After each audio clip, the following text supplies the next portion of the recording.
Is there a position that could look so much different when you see this team on the field for the spring game than maybe you anticipated at the beginning of spring? That there's that much uncertainty that they really need to work things through, and the guys that could emerge could be different than the guys that we expected. Is there a position or two that seem to be the most in flux?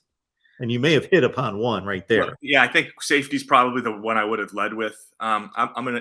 I'll give a couple. I'll give one offense, one defense. I'd say quarterback, just because I think for myself and a lot of others, it really felt like it was just going to be Bo Nix's job. That's not to say Ty wasn't going to have a chance, but you do get a sense it's a real competition and that they're really competing over this, and that we might see a spring game where maybe Ty looks really, really good, and you go into the offseason thinking, hey, maybe the freshman's gonna outduel another former five-star recruit in Bo Nix, who's a senior, for this job. And I think that would obviously be a surprise. And I think defensively, I'll also say, like, it's been tough to talk about the front seven because arguably four of your best 6 or 7 guys are currently and have been injured throughout camp.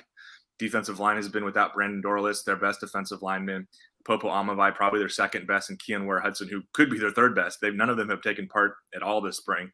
And Justin Flo remains kind of in a non-participant role with a foot injury. So I would say just the front seven in general, I wouldn't be stunned if the spring game is not very representative of what it'll look like in the fall, just because both those groups are dealing with some injuries. And I don't know if there's full certainty that in about 2 weeks, 2.5 weeks, when they do meet for the spring game, that all or even any of those guys are going to be full participants. In fact, I'd probably lean towards maybe one or two of them take part a little bit, but more than likely you're going to see a lot of younger players that come fall might be, maybe more prepared to play because of it.